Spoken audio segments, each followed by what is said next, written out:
Welcome back to The Real Contrast. I'm Kyle A. I'm Brian K. It's been a long time, my friend. It has. Good to see you back in here. Good to see you. In the toasty confines of The Real Contrast Shed. Yeah, it is a shed. We gotta come up with a name for this place. The shitty shed. The Shitty Shed. I mean, it looks good on there, but, I mean, you can feel the breeze coming in here. I mean, it was thrown together. Hey, you know what? From homes to hearths, we bring you the keys to success. Amen. Amen. All right, so welcome to 2025, man. Yeah, you got any New Year's resolutions? I don't do that. You don't? Why? If it's important enough for me to do a resolution, why not start it a week or two earlier or whenever I think about it? Yeah. No. Now, that's different. Like, I do tons of business planning and goals, and my wife and I discuss yearly plan. Nice. But yeah, I don't like, oh, well, I'm going to quit drinking on January 31st or January 1st.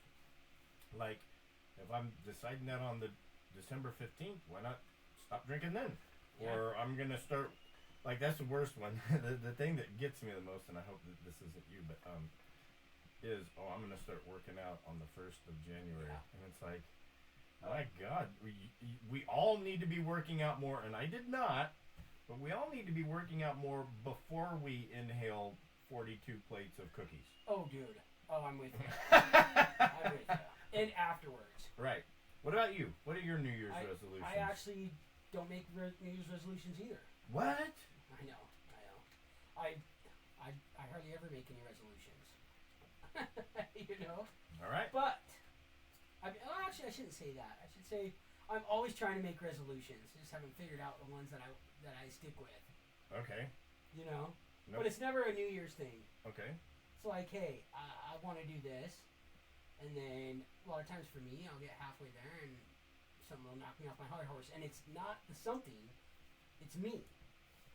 You know, so learning that. Like we as people are pretty easy to blame other things. Mm-hmm. But coming to the conclusion that the only thing to blame is myself it's a great spot to be. So no New Year's resolutions. Just the stuff that I want to achieve, that I've always wanted to achieve, that I'm willing to step up to the plate to do. Awesome. You know? Awesome. So I've got a fun, what would you do, this is what I did, that just happened literally right before I drove over here. So I was talking to someone about buying in Hauser Lake area. They're interested. They live over in eastern Washington, somewhere on a lake, and I was just discussing, the depth of the lake and where the sandy beach is, and kind of what the market is like around here. And it dawns on me, I'm like, oh, you know what? I haven't talked to a former client of mine in forever and a day. And so just and how that started is because I helped her buy a house here on Hauser Lake. Yeah. And so got out my phone, dialed her up. Hey, how's it going? And we talked for 10 minutes and 25 seconds. Okay, because she had said, oh, I'm always looking for a project. If you find a good flip, give me a call. And I'm like, oh, should I be looking for you right now? No. We're not in the, market to do anything right now. And okay. And she had mentioned when she said that she lived in Hayden, it was just a weird feeling. I was like, oh, where are you at now? Oh, we live in Hayden. And just the way that she said it was weird. I don't know.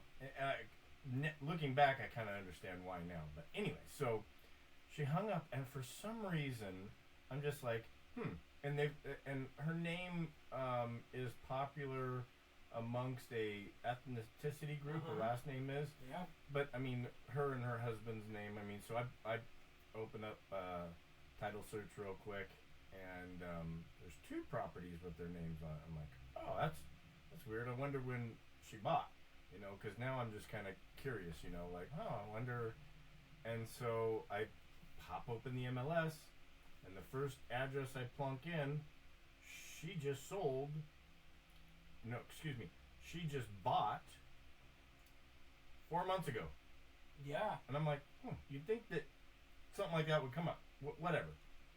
And this is, when you're looking at people that you want to continue to do business with or not call, okay? So full disclosure, like, there was a reason why I hadn't called them in a while. And it just wasn't big enough for me to never call them again or put a nasty note in my phone or anything else like this. So I pop in the second address, and that house is pending. It's on the market, pending, with an agent in our office. Oh, no kidding. What do you do? Nothing. Congratulate him. I mean, there's really nothing to do. So you go over to his office and you congratulate him. No, I mean, you look at yourself, obviously. I would say if this is a conversation where we're going is why didn't I get the listing or what could I have done better? No. But then there's really, for me, there's nothing to do. Okay. So I marched over to his office. You did? Oh yeah, I like the dude. Like I mean, we don't go out and have beers or anything, but I like him a lot and I respect him. And this is how I run my business. That's why I was curious. So I knocked on his door and I was like, "Hey, I want to talk about." He goes, "Hey, how's it going, Brian?" I'm like, "Good."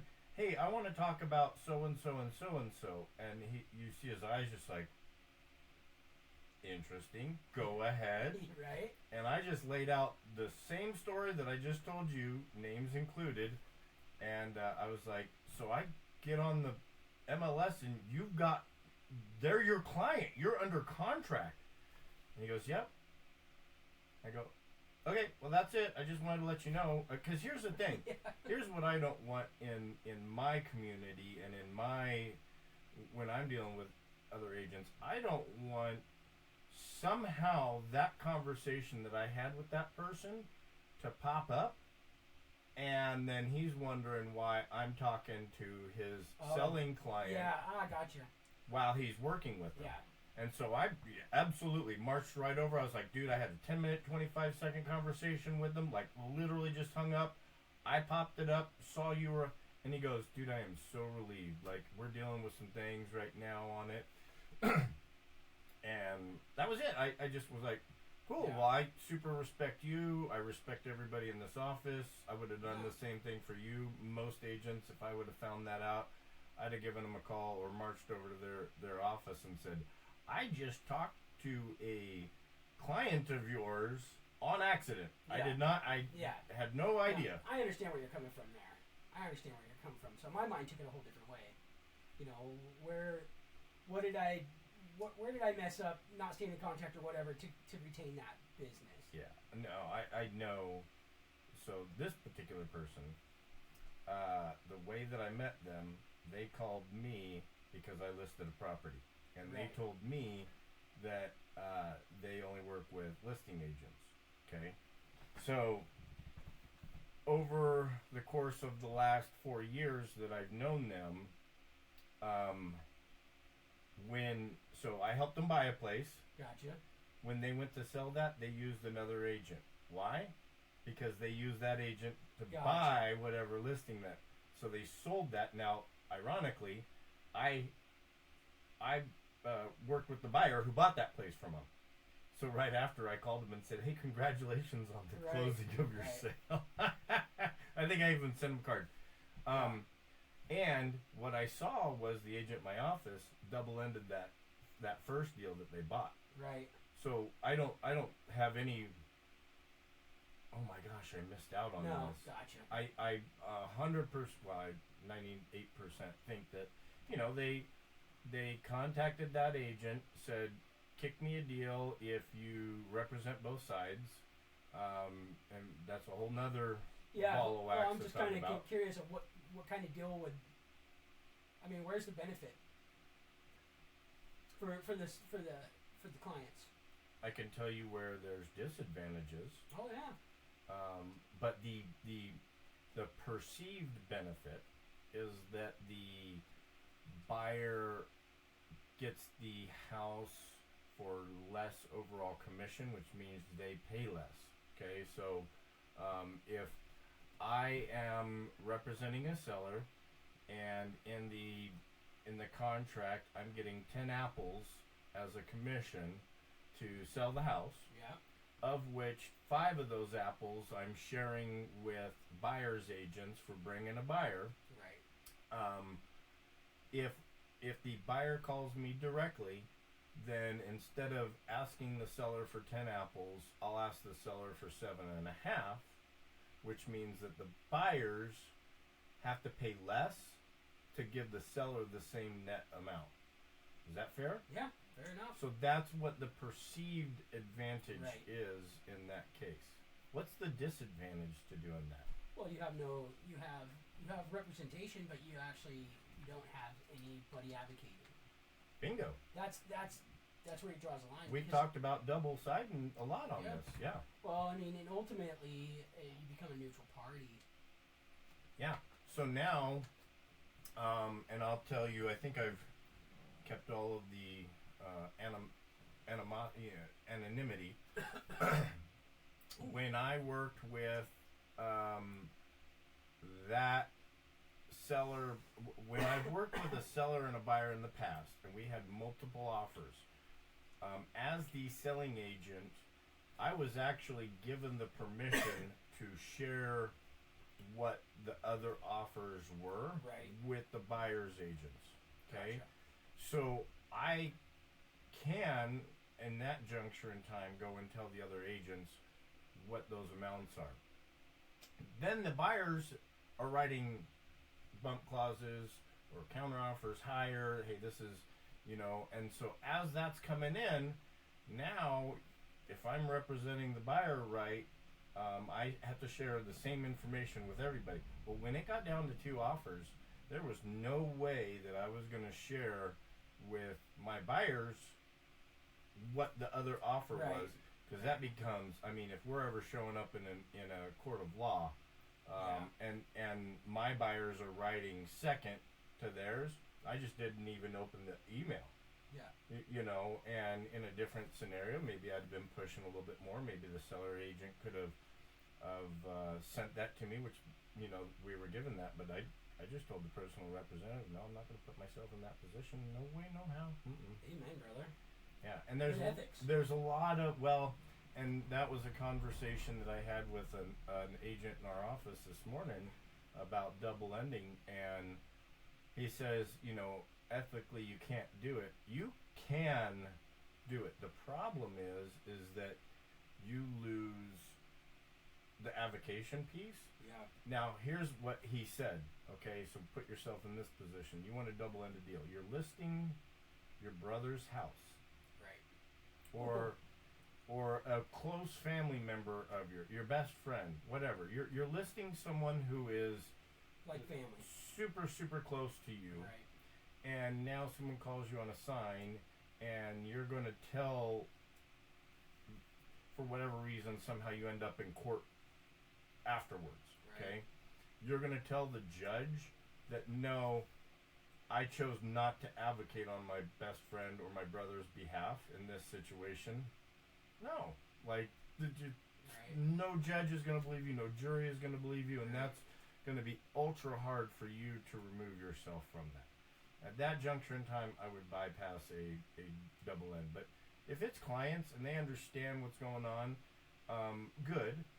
Absolutely. Good for them. But at that juncture in time, there is a very, very, very, that's risky. Yeah, amen. Certain situations for me is when people just give me red flags right off the bat, I'll push them to another agent, just because attitudes. So I try to nip it in the butt right in the beginning. However, if there's confidence on all three, my side and both other party side, great, and they're coherent, they're strong in their minds, great. But if I see any weird emotional stuff at a showing, especially on one of my listings, no, hey, let's get you with somebody else. Yeah, and that's. I've had a lot of conversations with my wife and my coach about this year and getting more zoned in, removing the double end thing now. getting more zoned in with any client that Absolutely. I went and did a couple of appointments last week. It was a decent amount away from here, and I'll tell you, I met with one of the people, and I'm literally in the appointment. We're talking, I don't know, $600,000 to $800,000 for this listing, okay? And I'm looking at it, I'm like, I don't think I want to work with this person. Yeah. Even if, and I had representation documents ready to sign. I didn't know how the meeting was going to go and everything else like that. And man, I hope that everybody can get a little bit of clarity on it, because in this business, especially in the last 24 months, it's been hard. Yeah. And there's a lot of agents out there that are struggling, and they're taking whatever they can to keep it going. I think you gotta hold the line and hold the faith. I'm heading out to a place named Bonners Ferry, so it's a ways out. Mm-hmm. And good people, but first and foremost, we're gonna talk about goals and expectations, right? Go over the market. And I think it's very important, because if their goals don't line up with the market, that needs to be spoken about. Bingo. And that's very difficult for a lot of people to do. However, even in my journey as a realtor, is I'm just to that point where now we're going to speak about it. And my first couple conversations with past clients going through this was a little nerve-wracking for me, to be honest. But it had to be done, and that's another notch in the belt. So we'll see. And I've learned in this industry is don't think that it's a done deal. Things might not line up, but it's more important to say the things that are needed to be said versus the things that you think they want to hear. Yep. I got fired today. What? And it goes along the lines of what you're saying. So the backstory is on this. 5 years ago, I'm at my first listing. Met a contractor. Stayed in touch with him. About 2 years ago, he reaches out, says, "Hey, I'm getting a divorce. I need to sell my house." So I go up there. I take a look at the house. Is this the Sagal property? No. This is.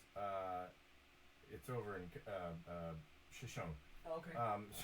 So it's like a 3,000 square foot home, new custom build. Nothing is finished. Like, oh my God, the trim, and the kids lived in there, and the siding and everything. And so I'm talking to him, and I'm like, okay, I'll attempt to get you a value. Not to mention, this property is on a mining claim, but you own the claim, and Gotcha, I remember this story. And within there's a water tower on the property.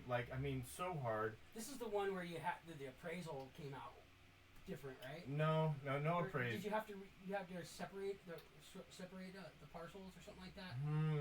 I did when I did a valuation on it. I've looked at vacant land, and then I've torn some listings and got square footages apart and everything. So, but along that, to your point, I have spent massive amounts of hours researching and analyzing this property, and so the husband who contacted me moves to his parents, and the wife, who's going through this divorce, she's actual owner, and she signed the listing paperwork. We were supposed to be listed a year and a half ago. I'd say I think originally we were October 2023. So anyways, so over the last year and a half, I've gone out there 2 more times. Oh, geez, yeah. To walk the property. The wife had some repairs that were done, reassess, and I had to tell it as it was. Look, these are the problems with the property, and these are the bonuses of the property. But if you, as soon as you walk up to the house and you see, the backing of the siding, because the siding doesn't go all the way, okay, immediately most buyers are going to wonder, if that's not done right, what else isn't done right? Amen. If that's not fixed right? What does the behind the drywall, underneath of the flooring, what's all this look like? So I met with this gal 2 other times out there to help her, and hey, these are the things. This looks great, and she sends me an email today and says, I've met with several agents, and thank you for everything you did. Super appreciate everything you did, but I want to work with someone that's not connected with my husband. And let me tell you how stinking relieved I was. I did what I did. I think out of fear of not having another listing, oh my gosh, I've got to get every stinking listing. And, I'm going to start this year listening to my gut more. Amen, dude. And not taking on so many stinking things where I just feel like I'm fighting, I think that's the moral of this conversation. Know the people you work with, know what you want. Listen to yourself. Yeah. And listen to yourself, believe in yourself. Amen. Value yourself. Amen. Well, there you go. Boom shakalaka. Well, man, I'm super glad that we're back on the podcast roll. Woo! I'm Brian K. I'm Kyle A. Peace.